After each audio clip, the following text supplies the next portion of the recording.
Good morning, friends. I, Dr. Amandeep, again welcome you all. Friends, आज का जो topic रहेगा वो रहेगा फॉरेन ट्रेड पॉलिसी 2023 और इसका हम आज लोग डिस्कस करेंगे चैप्टर नंबर 4। इससे पहले हम 3 चैप्टर डिस्कस कर चुके हैं डिटेल में, तो आज उसी कड़ी में चैप्टर नंबर 4 हम लोग डिटेल में डिस्कस करेंगे। चैप्टर नंबर 4 जो है वो रिलेटेड है ड्यूटी एग्जम्पशन एंड रेमिशन स्कीम से, कि गवर्नमेंट ने ऐसी कौन सी स्कीम चलाई हुई है फॉरेन ट्रेड पॉलिसी के अंदर जिसमें आपको एग्जम्पशन मिलेगी और आपको रेमिशन स्कीम्स के बारे में भी बताया जाएगा। तो I hope you will enjoy the lecture. तो सबसे पहले स्टार्ट करते हैं कि फॉरेन ट्रेड पॉलिसी में कौन कौन सी स्कीम्स हैं जो अवेलेबल हैं एक्सपोर्टर्स के लिए। तो सबसे पहले ड्यूटी एग्जम्पशन स्कीम्स हैं कि आपको ड्यूटी देने की कोई नीड नहीं है, आपको ड्यूटी से छूट मिलेगी, एग्जम्प्ट होंगी ड्यूटी। उसके अंदर 2 ड्यूटीज़ एग्जम्पशन स्कीम्स हैं जो हम डिटेल में डिस्कस करेंगे।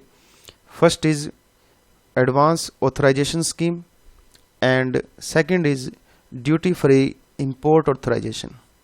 तो हम 2 स्कीम डिस्कस करेंगे, that is AA advance authorisation and second is DFIA। इन दोनों के अंदर ही ड्यूटी से एग्जम्पशन मिलती है। इन दोनों में क्या डिफरेंस है और कौन कौन से एक्सपोर्टर को कौन सी ड्यूटी एग्जम्पशन स्कीम के लिए अप्लाई करना चाहिए, वो हम लोग डिटेल में डिस्कस करेंगे। Then there is duty remission scheme जो कि डिपार्टमेंट ऑफ रेवेन्यू के द्वारा चलाई जाती है, जिसको हम कहते हैं ड्यूटी ड्रॉबैक स्कीम। ड्रॉबैक का मतलब होता है कि एक बार आप ड्यूटी पे करेंगे आप, और गवर्नमेंट आपको उसकी बाद में आपको पे कर देगी। गवर्नमेंट से आप GST के तौर पे जो है रिफंड ले सकते हैं, that is administered by department of revenue. Then there is scheme for rebate on state and central taxes and levies, जिसको हम कहते हैं ROSCTL। ये टेक्सटाइल डिपार्टमेंट के लिए है, that is notified by ministry of textile. ये अभी जो है डिपार्टमेंट ने इसको 31 मार्च 2024 तक कंटिन्यू किया है। इसको भी हम थोड़ी सी बात करेंगे, इसकी डिटेल में नहीं करेंगे। Then there is schemes for remission of duties and taxes on exported products, जिसको हम RODTEP के नाम से जानते हैं।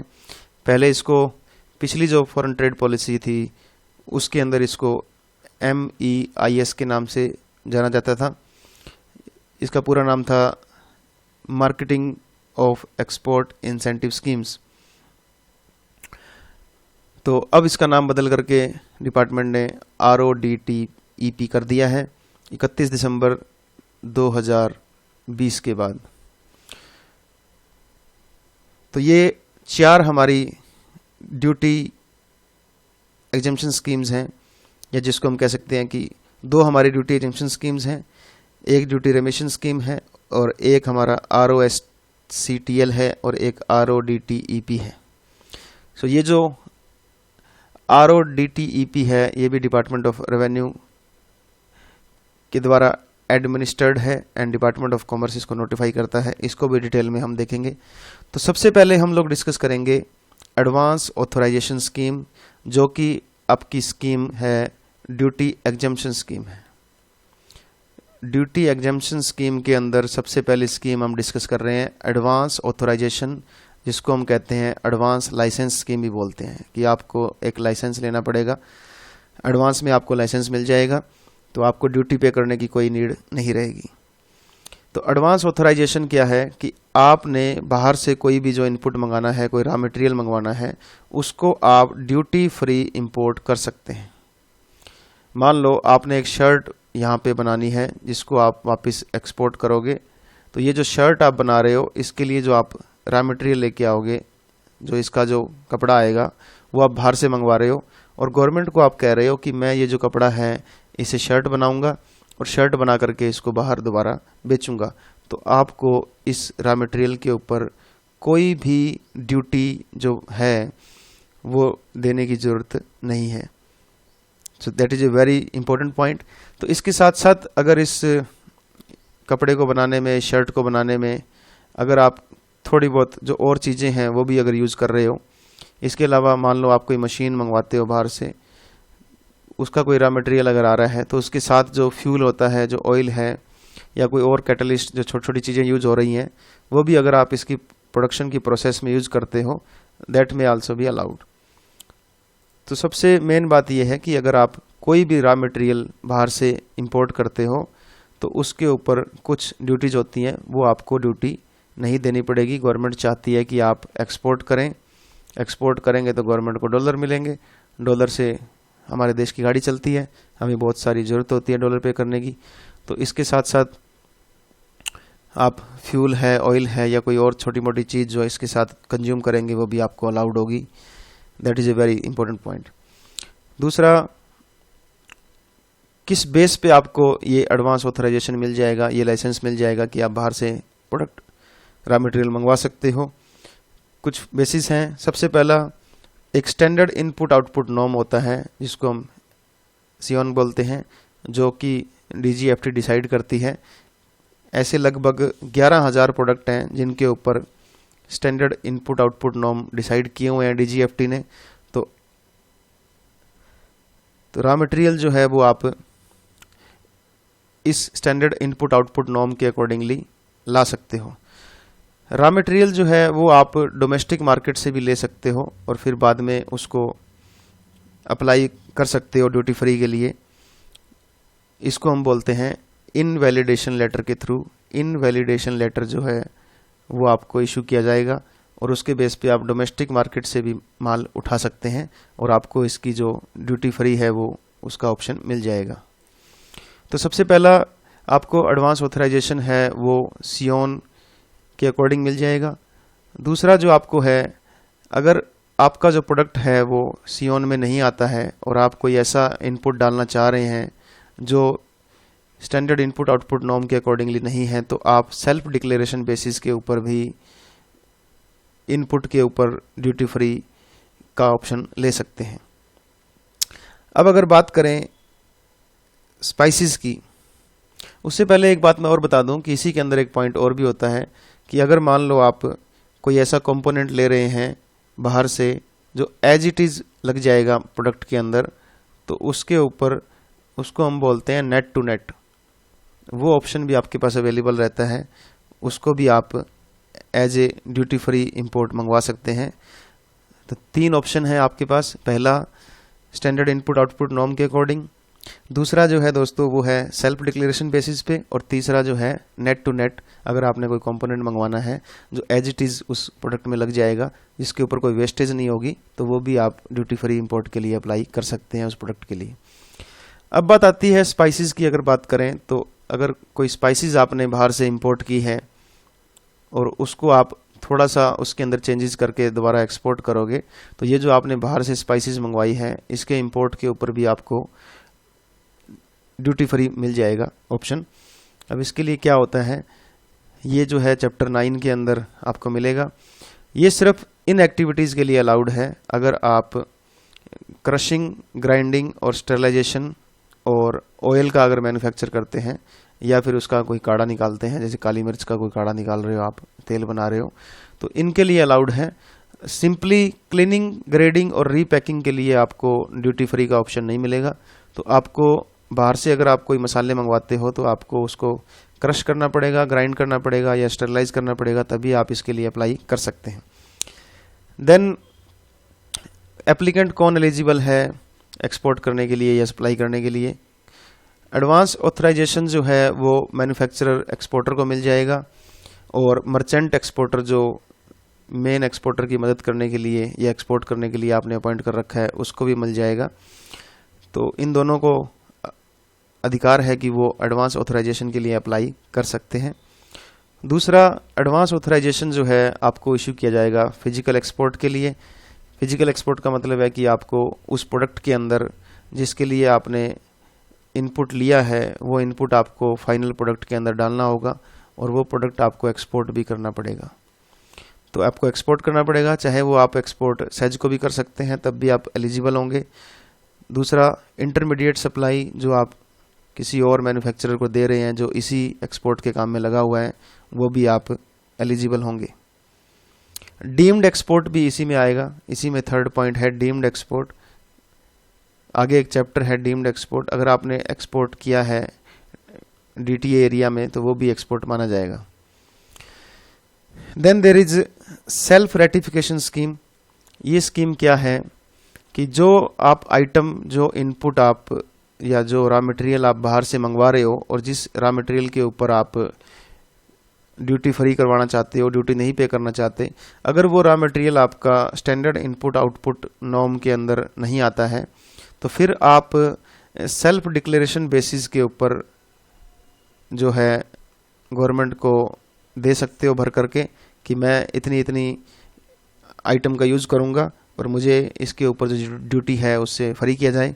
तो गवर्नमेंट जो है वो हर महीने 2 बार जो है मीटिंग करती है DGFT के अंदर, और वहाँ पे जो कमेटी होती है वो डिसाइड करती है कि आपको कितना इनपुट जो है वो ड्यूटी फ्री दिया जाएगा।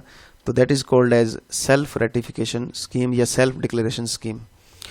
तो ये मैं पहले बता चुका हूँ कि जिन इनपुट के ऊपर, जिन रॉ मटेरियल के ऊपर आपका SION जो है वो अवेलेबल नहीं है, या फिर आप जो है एक्सपोर्टर जो है वो कुछ एडिशनल इनपुट यूज़ करना चाहता है मैन्युफैक्चरिंग प्रोसेस के अंदर, तो एक्सपोर्टर जो है वो इस स्कीम के अंदर सेल्फ डिक्लेरेशन बेसिस के ऊपर या सेल्फ रेटिफिकेशन बेसिस के ऊपर अप्लाई कर सकता है। अब पॉइंट ये है कि किन किन इनपुट्स के लिए आप अप्लाई नहीं कर सकते। ये जो सेल्फ रेटिफिकेशन स्कीम है, आप वेजिटेबल और एडिबल ऑयल्स और किसी भी ऑयल सीड के लिए अप्लाई नहीं कर सकते। मतलब कि आप सेल्फ डिक्लेरेशन बेसिस पे ड्यूटी फ्री के लिए डिमांड नहीं कर सकते। सभी तरह की सीरियल्स जो अनाज होते हैं, इसके अलावा हॉर्न, हूफ और any other organ of the animal, किसी भी एनिमल का जो सींग होता है या खुर होते हैं या कोई और उसका एनिमल का जो पार्ट होता है वो आप नहीं कर सकते उसके लिए अप्लाई। और वाइल्ड एनिमल जो होते हैं, जंगली जो पशु होते हैं, उनका जो ऑर्गन्स होते हैं, जो उनके वेस्टेज होते हैं, उसके लिए भी आप अप्लाई नहीं कर सकते। हनी के लिए, और वो सारी आइटम जिसके ऊपर बेसिक ड्यूटी जो है वो 30% से ज़्यादा है। और सारी तरह के फ्रूट्स, सब तरह के नट्स और सब तरह के वेजिटेबल्स, इनके ऊपर आप सेल्फ रेटिफिकेशन स्कीम को, सेल्फ डिक्लेरेशन स्कीम को अप्लाई नहीं करवा सकते। Then vitamins are also included in the category. अब बात आती है कि अगर आपको ये जो एडवांस ऑथराइजेशन स्कीम है, एडवांस ऑथराइजेशन स्कीम जो हम बात कर रहे हैं, इसके अंदर वैल्यू एडिशन कितना करना पड़ेगा। वैल्यू एडिशन का मतलब है कि मान लो आपने $100 का रॉ मटेरियल बाहर से मंगवाया है, तो आपको इसमें कितने % का वैल्यू एडिशन करके दोबारा भेजना होगा, तो वो अलग अलग है। तो मिनिमम वैल्यू जो है वो है 15%। तो $100 की अगर आपने कोई आइटम मंगवाई है तो आपको $115 का कम से कम उसको बेचना पड़ेगा। 15% आपको और वैल्यू एडिशन करना पड़ेगा। अगर हम टी और कॉफ़ी की बात करें तो दैट विल बी 50%, और अगर हम स्पाइसेस की बात करें तो दैट विल बी 25%। तो बहुत ही ईजी है ये पॉइंट कि बाकी सब आइटम के लिए 15% है जनरली, टी के लिए 50, टी और कॉफ़ी के लिए 50% और स्पाइसेस के लिए 25% आपको मिनिमम वैल्यू एडिशन रखना पड़ेगा। अब हम बात करेंगे duty free import authorisation scheme की, that is called DFIA, duty free import authorisation.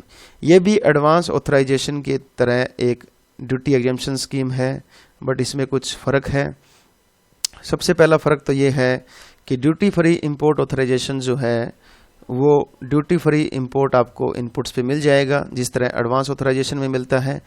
इसके अलावा आप ऑयल और कैटलिस्ट के लिए भी अलाउड है आपको, जिस तरह एडवांस ऑथराइजेशन में अलाउड था। बट अब इसमें बात आती है कि एडवांस ऑथराइजेशन में और DFIA में फ़र्क क्या है। सबसे पहला, एडवांस ऑथराइजेशन के अंदर जो है आप किसी भी आइटम के लिए अप्लाई कर सकते हो, चाहे वो SION के अंदर है या नहीं है। बट DFI के अंदर आप हमेशा पहले से ही नॉर्म्स डिसाइडेड होते हैं, पहले से ही स्टैंडर्ड इनपुट आउटपुट नॉर्म्स जो हैं वो ऑलरेडी आपके फिक्स होते हैं गवर्नमेंट के द्वारा।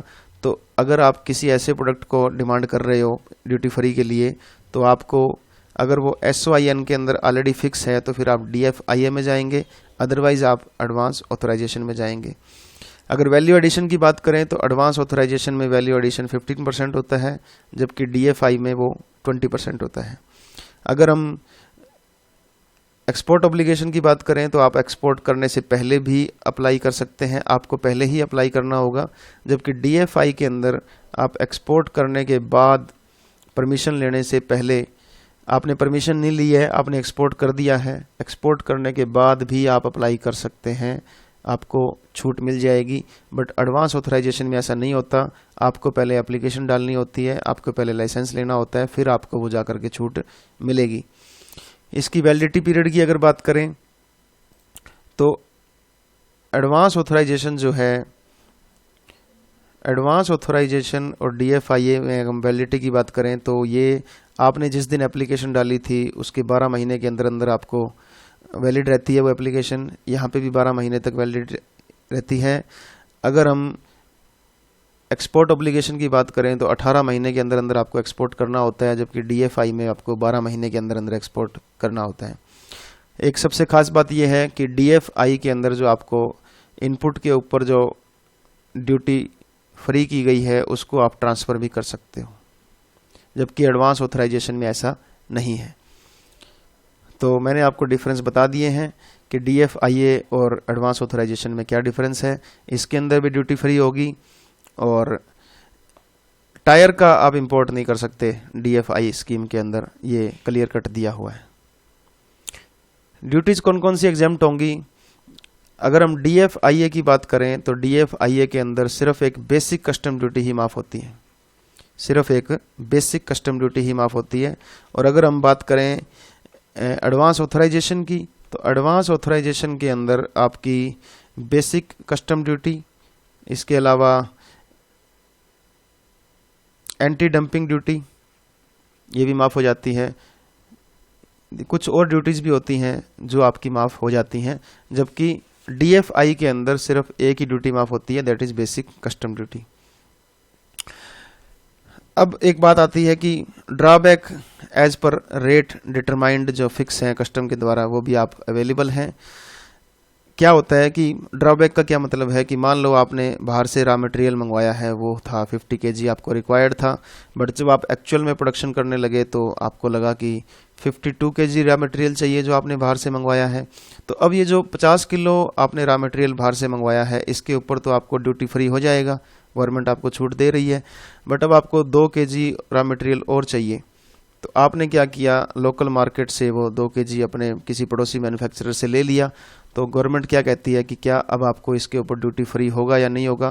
तो गवर्नमेंट कहती है कि बेटा कोई दिक्कत नहीं है, ये जो 2 kg एक्स्ट्रा आपने रॉ मटेरियल लोकल मार्केट से लिया है इसके ऊपर आप एक बार ड्यूटी पे कर दो, एक बार ड्यूटी पे कर दो, जब आप GST भरोगे तो इसके ऊपर आपको रिफंड मिल जाएगा, that is known as drawback. तो DFIA के अंदर ड्रॉबैक का ऑप्शन भी है, आप ड्यूटी जो आपने पे की है एक्स्ट्रा रॉ मटेरियल के ऊपर वो भी आप वापस एज ए GST रिफंड ले सकते हो। एलिजिबिलिटी क्या है DFIA के अंदर? Duty free import authorisation scheme के अंदर एलिजिबिलिटी क्या है? पहला, ये पोस्ट एक्सपोर्ट बेसिस के ऊपर आपको अलाउड है। इसका मतलब आप एक्सपोर्ट कर दो, एक्सपोर्ट करने के बाद आप DFIA के लिए अप्लाई कर सकते हो कि मैंने एक्सपोर्ट कर दिया है, अब आप मुझे ड्यूटी फ्री कर दीजिए जो मैंने रॉ मटेरियल बाहर से मंगवाया है। तो ये एक खास बात है DFIA के अंदर।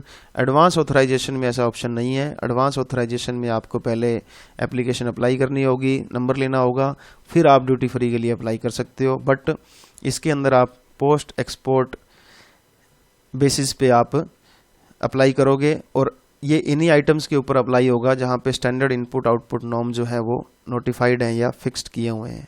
तो जिन आइटम्स के ऊपर ऑलरेडी फिक्स्ड हैं उसके लिए आपको DFIA के अंदर ही अप्लाई करना होगा। दूसरा, जब भी मर्चेंट एक्सपोर्टर जो है, जो मदद कर रहा है मेन एक्सपोर्टर की, उसको जो मेन एक्सपोर्टर है एड्रेस जो सपोर्टिंग मैन्युफैक्चरर है उसका नाम भी देना होगा शिपिंग बिल के अंदर या टैक्स इनवॉइस के अंदर। ये भी आपको ध्यान रखना है कि जो मर्चेंट एक्सपोर्टर जो है वो जिस मैन्युफैक्चरर की उसने मदद ली है उसकी वो नाम अवश्य डालेगा। एप्लीकेशन जो आप दोगे DFIA के लिए वो आपने अपने कंसर्न्ड रीजनल अथॉरिटी को देना है ताकि वो उसके लिए आगे अप्लाई कर सके। एक ड्यूटी फ्री इंपोर्ट ऑथराइजेशन आपको इशू नहीं किया जाएगा जो कि जहाँ पे एक्चुअल यूजर कंडीशन का अगर ऑप्शन दे रखा हो, या फिर यहाँ पे प्री इंपोर्ट कंडीशन लगा रखी हो। इसका मतलब अगर कहीं पे प्री इंपोर्ट कंडीशन लगी हुई है कि आपको इंपोर्ट करने से पहले ही एप्लीकेशन लगानी होगी, या फिर स्टैंडर्ड इनपुट आउटपुट नॉर्म जो कहता है कि आपको एक्चुअल यूज़र बनना पड़ेगा, तो वहाँ पे आपको ड्यूटी फ्री इंपोर्ट ऑथराइजेशन का लाभ नहीं मिलेगा। नेक्स्ट पॉइंट है मिनिमम वैल्यू एडिशन। वो मैंने आपको पहले बता दिया है कि DFIA के अंदर मिनिमम वैल्यू एडिशन जो है वो 20% है। सबसे खास बात है कि DFIA जो है वो ट्रांसफरेबल है। एडवांस ऑथराइजेशन आप ट्रांसफ़र नहीं कर सकते जो इनपुट आपको मिला है ड्यूटी फ्री, जबकि DFI के अंदर आप ट्रांसफ़र कर सकते हो। एप्लीकेंट जो है वो सबसे पहले ऑनलाइन एप्लीकेशन देगा रीजनल अथॉरिटी को अपना एक्सपोर्ट स्टार्ट करने से पहले भी दे सकता है और बाद में भी दे सकता है। दूसरा, एक्सपोर्ट जो है मैंने आपको पहले बताया था कि 12 मंथ के अंदर अंदर आपने कंप्लीट करना है और उसको आगे अप्लाई कर देना है। एक्सपोर्ट जब भी आप करोगे या अप्लाई करोगे तो एप्लीकेंट को जो है फाइल नंबर उसके ऊपर डालना होगा अपने बिल के ऊपर, ताकि गवर्नमेंट को पता लग जाए कि आपने किसके लिए छूट के लिए अप्लाई किया है और पहले ही आपने एप्लीकेशन डाल रखी है। दूसरा, हर एक स्टैंडर्ड इनपुट आउटपुट नॉर्म के लिए आपको separate duty free import authorisation लेना होगा। और रीजनल अथॉरिटी जो है वो ट्रांसफरेबल DFIA इशू करेगी जिसकी वैलिडिटी रहेगी 12 मंथ। इसका मतलब कि आप जो DFIA के अंदर आपको ड्यूटी फ्री मिली है वो आप किसी और को भी ट्रांसफ़र कर सकते हो। 12 मंथ तक इसकी वैलिडिटी होती है। नेक्स्ट हम कर रहे हैं scheme for remission of duties and taxes on exported products. ये बहुत ही अच्छा पॉइंट है कि गवर्नमेंट कह रही है कि आप एक बार पेमेंट कर दो ड्यूटीज़ की, बाद में हम उसको रेमिट कर देंगे, बाद में हम उसको आपको पे कर देंगे। गवर्नमेंट आपको वापस कर देगी ड्यूटीज़ और टैक्सेस जो आपने पे किए हैं एक्सपोर्टेड प्रोडक्ट्स के ऊपर। तो इसको हम बोलते हैं RODTEP। ये भी ट्रांसफरेबल है जो आपने ड्यूटीज़ दी हैं। सबसे खास बात, ये जो स्कीम है इसको हम पहले जो 15 से 20 वाली जो फॉरेन ट्रेड पॉलिसी थी उसके अंदर MEIS के नाम से जानते थे। तो इसको हम बोलते थे मर्चेंटाइज एक्सपोर्ट इंसेंटिव स्कीम, जो कि उसमें क्या हुआ कि हम लोग जो एक्सपोर्ट करते थे उसके ऊपर काफ़ी डिस्काउंट देते थे, काफ़ी हम छूट दे रहे थे कि आप वापस छूट हम आप एक बार पे कर दो हम आपको वापस कर देंगे। बट WTO के अंदर बाकी जो कंट्रीज़ थी उन्होंने इसका विरोध किया कि इंडिया जो है वो काफ़ी ज़्यादा ड्यूटीज जो है वापस पे कर रहा है अपने एक्सपोर्टर्स को। तो WTO के अंदर हम ये केस हार गए थे 31 दिसंबर 2020 को। तो फिर उसके बाद हमने इस स्कीम को जो है अलग नाम दिया, जिसका अब नाम है scheme for remission of duties and taxes on exported products. तो रेमिशन का मतलब होता है कि आप गवर्नमेंट कह रही है कि एक्सपोर्टर को कह रही है कि आप एक बार जो भी ड्यूटीज़ और टैक्सेस बनते हैं उसको आप पे कर दो, हम आपको वापस GST के टाइम आपको रिफ़ंड दे देंगे। तो ये जो स्कीम है ये MEIS स्कीम का ही दूसरा नाम है। तो इसके अंदर क्या हो रहा है वो हम डिटेल में देखेंगे। सबसे पहले इसका ऑब्जेक्टिव क्या है और प्रिंसिपल्स क्या हैं। सबसे पहले इस स्कीम का ऑब्जेक्टिव है रिफ़ंड करना उन टैक्सेस और ड्यूटीज़ को जो करंटली अनरिफंडेड हैं, जिनके ऊपर रिफ़ंड नहीं मिल रहा, उनको ये रिफ़ंड करती है। तो जो भी ड्यूटीज़, जो भी टैक्सेस, जो भी लेवाइस आपने सेंट्रल और स्टेट और लोकल लेवल पे किए हैं वो आपको सारे के सारे इनडायरेक्ट टैक्सेस मिला करके आपको वापस मिल जाएंगे। तो सबसे पहला ऑब्जेक्टिव है कि जो भी आपने ड्यूटीज़, जो भी टैक्सेस, जो भी लेवाइसेस सेंट्रल, स्टेट और लोकल लेवल पे बोर्न किए हैं, चाहे वो इनडायरेक्ट टैक्सेस भी हों, वो आप इस स्कीम के तहत एक बार आपको पे करने पड़ेंगे, फिर वो आपको वापस मिल जाएंगे गवर्नमेंट की तरफ से, गवर्नमेंट आपको वापस कर देगी। पहले रिफंड नहीं मिलता था। ये जो MEIS स्कीम थी, इस स्कीम के अंदर आपको इस तरह का रिफंड नहीं मिलता था, बट अब जो है गवर्नमेंट आपको रिफंड कर रही है। दूसरा, अगर आपने डिस्ट्रीब्यूशन के ऊपर भी, ये जो एक्सपोर्ट प्रोडक्ट के ऊपर जो डिस्ट्रीब्यूशन किया है, इसके ऊपर भी अगर कोई इनडायरेक्ट ड्यूटी और टैक्सेस लिए हैं, उनको भी आप रिफंड करवा सकते हो। बजट जो है वो मिनिस्ट्री ऑफ फाइनेंस जो है वो फाइनल करता है with the consultation of department of commerce कि ओवरऑल कितना बजट इसके लिए रहेगा। इस स्कीम के अंदर एक रिबेट भी आपको दी जाएगी, छूट दी जाएगी कुछ एलिजिबल एक्सपोर्टर्स को। वो रेट ऑलरेडी डिसाइडेड है कि वो कितना परसेंटेज होगा आपका FOB का, और हर एक एक्सपोर्टेड प्रोडक्ट के ऊपर एक लिमिट लगी हुई है। उस लिमिट के तहत हर एक एलिजिबल एक्सपोर्टर को वो रिबेट भी मिलती है, छूट भी मिलती है। रिबेट जो है वो इस बात पे डिपेंड करता है कि आपने जो सेल किया है फॉरेन के अंदर वो कितने टाइम पीरियड के अंदर आपको वापस आ रहा है। अगर आपको विद इन टाइम पीरियड आप उसको सेल के पैसे आपको नहीं मिल रहे तो फिर आपको ये रिबेट नहीं मिलेगी। स्कीम जो है वो 1 जनवरी 2021 से लागू है, क्योंकि हम जो केस हार गए थे WTO के अंदर, उसके बाद हमने 1 जनवरी 2021 से इस स्कीम को लागू किया है। कौन कौन सी आइटम्स ऐसी हैं जो अलाउड नहीं हैं इस स्कीम के तहत? कुछ फॉलोइंग कैटेगरीज ऑफ एक्सपोर्ट्स और exporters shall not be eligible for rebate. तो आपको रिबेट नहीं मिलेगी, आपको छूट नहीं मिलेगी इस स्कीम के तहत। पहला तो एक्सपोर्ट ऑफ इंपोर्टेड गुड्स। अगर आपने कोई ऐसी गुड्स मंगाई है जिनका आप वापस एक्सपोर्ट कर रहे हो तो उसके अंदर आपको ये रिबेट नहीं मिलेगी। दूसरा, अगर आप एक्सपोर्ट कर रहे हो ट्रांसशिपमेंट के थ्रू। ट्रांसशिपमेंट का मतलब है कि वो चला किसी और देश से है बट हो रहा है वो इंडिया के थ्रू जा रहा है वो, तब भी अगर इंडिया बीच में आया है और आपके यहाँ से निकल रहा है तो वो आपका प्रोडक्ट नहीं माना जाएगा, आपको उसका डिस्काउंट नहीं मिलेगा। वो चला था किसी और देश से, पहुँच रहा है किसी और देश में, बट इंडिया में से गुजर रहा है, तब भी आपको वो रिबेट नहीं मिलेगी। अगर किसी एक्सपोर्ट प्राइस या एक्सपोर्ट ड्यूटी के ऊपर मिनिमम एक्सपोर्ट प्राइस या एक्सपोर्ट ड्यूटी लगी हुई है तब भी आपको नहीं मिलेगी। इसके अलावा ऐसी आइटम्स जो रेस्ट्रिक्टेड हैं या प्रोहिबिटेड हैं गवर्नमेंट के द्वारा, उन प्रोडक्ट्स के ऊपर भी आपको रिबेट नहीं मिलेगी। किस स्कीम के तहत? जो स्कीम है आपकी RODTEP, इसके तहत आपको ऐसे प्रोडक्ट्स के ऊपर रिबेट नहीं मिलेगी। डीम्ड एक्सपोर्ट के ऊपर भी आपको कोई रिबेट नहीं मिलेगी इस स्कीम के तहत। और अगर आप कोई भी डोमेस्टिक टैरिफ एरिया जो है वो सेज या FTWZ यूनिट को आप कुछ भी बेच रहे हो, सप्लाई कर रहे हो, तब भी आपको नहीं मिलेगी। इसके अलावा अगर कोई प्रोडक्ट आपने इलेक्ट्रॉनिक हार्डवेयर टेक्नोलॉजी पार्क या बायोटेक्नोलॉजी पार्क के अंदर बनाया है तब भी आपको ये रिबेट नहीं मिलेगी।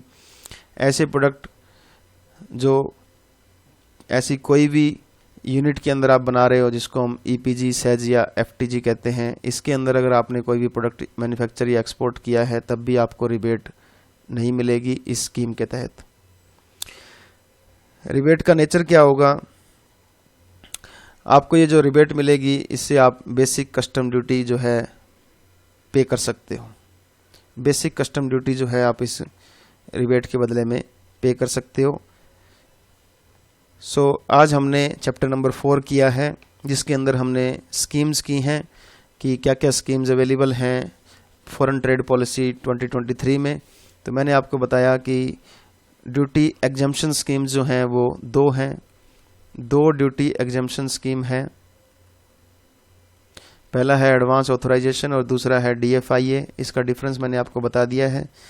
एक हमने की थी अभी DODTEP, RODEPT, ये था रेमिशन of duties and taxes on exported products, जिसको हम पहले MEIS के नाम से भी जानते थे। तो आपने इस लेक्चर को इतने प्यार से सुना, उसके लिए थैंक यू। अगर आपकी कोई क्वेरी है तो प्लीज़ आप मुझे मेल कीजिए। अगर आपको ये PDF चाहिए तो आप मुझे मेल कीजिए। I will provide you the PDF also on the my mail ID। Thank you so much. Thank you.